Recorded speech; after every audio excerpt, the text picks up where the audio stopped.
भेटून येईल. चला आपण बनवूया आता आपल्या छोट्याशा भुकेसाठी खमंग अशी भडंग. त्यासाठी आपण घेऊया एक पातेलं घेताना थोडंसं मोठंच घ्यावं, कारण आपल्याला पातेलं घेताना थोडंसं मोठं घ्यावं, कारण मसाला व्यवस्थित सगळीकडे लागला जातो. आता आपण यासाठी काय काय सामान घेणार आहे.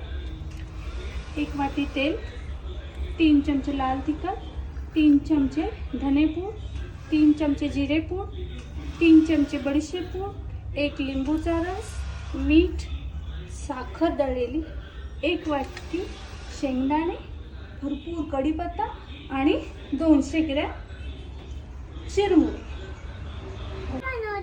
भडंग बनवते. पातेलं गरम झाल्यावरती आपण त्यामध्ये घालूया तेल.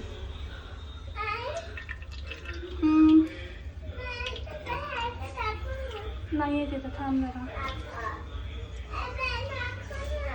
तेल छान गरम झाल्यावरती त्यामध्ये टाकायची मोहरी.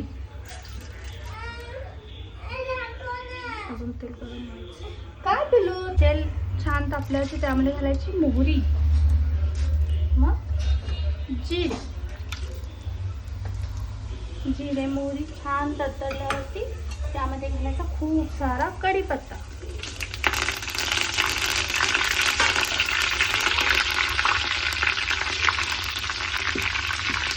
मग घालायची शेंगदाणे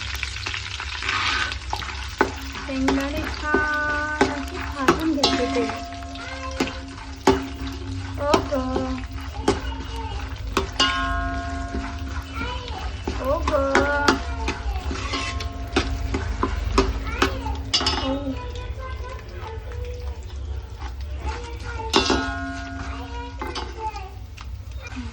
शेंगदाणे छान भाजल्यावरती यामध्ये घालायची थोडीशी हिंग पावडर, घालायची धनेपूड, जिरेपूड आणि बडीशेप पूड. गॅस आता बारीक करून हे सगळे भाजून घ्यायचे. मग त्याच्यानंतर घालायचं लाल तिखट.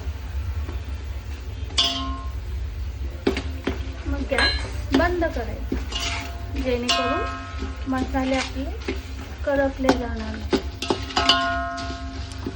यामध्ये घालायचं आपलं चवीचं मीठ.